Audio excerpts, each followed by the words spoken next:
So big news out this morning. La Presse reporting that the Legault government is planning to create a new agency to manage major road and public transit projects. The reform comes at a time where there are so many issues in the planning and delivering of major infrastructure road projects in this province, right? Think of the abandonment of the proposed third link in Quebec City between Quebec and Lévis. Think of the Île-aux-Tourtes Bridge, where they've had a cost explosion, right? It's now the projected cost, 65% higher than what they expected, $2.3 billion. And it's stories like this that have the government saying there's got to be a better way. But here's the kicker. They opposed a plan like this when it was proposed by previous governments. Let's find out what Rick LECKNER thinks about this, CJAD 800's Wall of Fame traffic reporter, and I'm sure he's got a thought or two. Rick, welcome back. Good morning, Elias. Many thoughts, and yeah, you're right. Legault opposed this back when Pauline Marois suggested it in 2012. This is not a new idea. It's badly needed, and it doesn't go far enough. Oh, okay. This is interesting. Tell me. This was suggested back after the de la Concorde tragedy, the overpass collapse in 2006. So this was proposed by the CJAD government in 2007. It went nowhere, and it's successively been proposed and fallen by the wayside.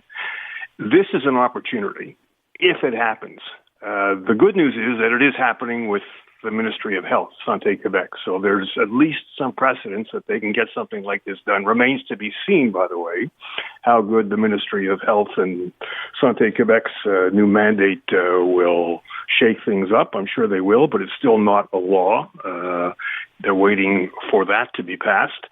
But the headline here is that, and it's a big difference, Santé Québec will coordinate operations of the ministry.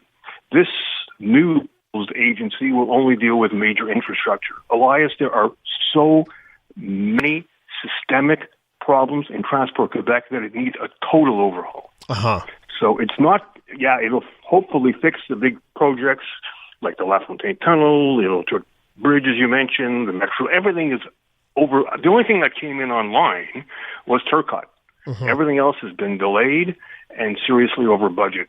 But we have daily issues, as you know. I mean, if you drive up the Laurentian Autoroute and you hit concrete, in many places, the potholes are fixing some of it, but it just goes on and on and on how, and I'm sorry to say it, how badly this ministry of 8,000 workers has been managed. So I want to get to that, Rick, right? Because 8,000 workers, badly managed. My worry is what we're just doing is adding another layer of bureaucracy on top of things. Do you have any of those concerns? I have some concerns, but I think you got to look at the opportunity rather than the advantage rather than the disadvantage, because there's so much that needs to be fixed. You really have to take a whole new blueprint to this agency, to this ministry, because it's just mismanaged currently, and it's too big.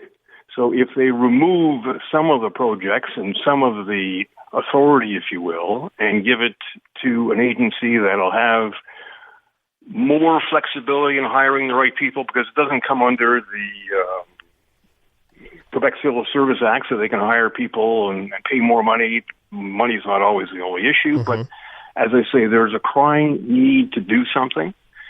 If it gets done, and that's a big if, because as we say, they've tried this before. I mean, they really have to manage it properly, but there is a very definite need for this. Can you give me an example of why the current structure of Transport Quebec and the Ministry of Transport, why the current structure doesn't work and sometimes gets in the way of completing projects on time and on budget? It's a cultural issue. I mean, there are organizations that just don't work well, and this thing has been broken for a long time. When the Treasury Board of Quebec says that 44% of roads and overpasses are in bad shape, that's a pretty sad state of affairs. And my contention for a long time, my opinion, is that Transport Quebec has just got way too much on its plate. And a lot of people there have been there for a long time. and have not really kept up with the times. And I don't think, look, again, my poster image or example of the lack of vision of Transport Quebec is what is going on currently at the Décarie interchange with that major construction.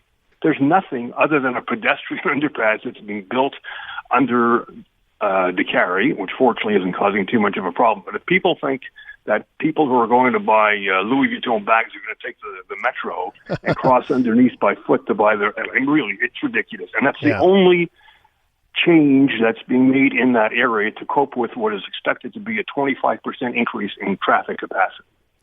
And Rick, you mentioned off the top here that a lot of the people are likening this to the Santé Québec reform on the healthcare side.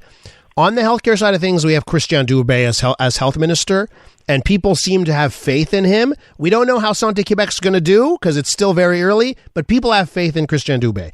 Can I ask you, if they go with a similar reimagining on the transit side of things with this new agency, do you have faith in Geneviève Guilbeault in the same way that people have faith in Christian Dubé? I would answer that question by saying the post of transport minister has been a revolving door. Mm-hmm. And we've had many, many ministers come and go, and no one there in long term. Christian Dubé, I will also say, has had an excellent right-hand lady in the name of Dominique Savoie. It's interesting because Dominique used to be a deputy minister with Transport Quebec way back when. She's had several promotions. Santé Québec came to fruition with her as second in command, and now she, this past July, was given a major promotion. She's now heading all senior public service in the province of Quebec. So I don't know whether it's a coincidence that this is happening now, but I'm saying I have more confidence with Madame Savoie around, hopefully involved in this than there has been in the past. Rick, one of the reasons apparently that the government is considering this new agency is because of the cost overruns, particularly with the Île-aux-Tourtes Bridge and the nightmare that's happening on that span and how long it's going to take to build the Île-aux-Tourtes Bridge. Let's get your take on that. Do you think there are certain projects that were the tipping point for the government to say, hey, we got to do differently? The bridge may have been the straw that broke the camel's back, or maybe it's la rime de l'Est, because the latest cost estimate for that project, if it ever gets off, it's $36 billion to put 100% of it underground. I don't see that happening, or it may in fact have been what really kicked the CAQ government in the shins, the third link in Quebec City between Quebec City and Lévis. Uh-huh. So they're really hurting over that politically. Yeah, at $36 billion, you need to start a moon program instead, right? If you've got $36 billion for a tunnel for trains, you've got $36 billion for a moon program. Maybe we need to bring Elon Musk in here to manage things. I wonder how that would go. He is a company that makes tunnels. It certainly does. Rick, we're going to have to leave it there, out of time, but it's always great talking to you. Thanks so much. My pleasure. That's Rick LECKNER, CJAD 800's Wall of Fame traffic reporter.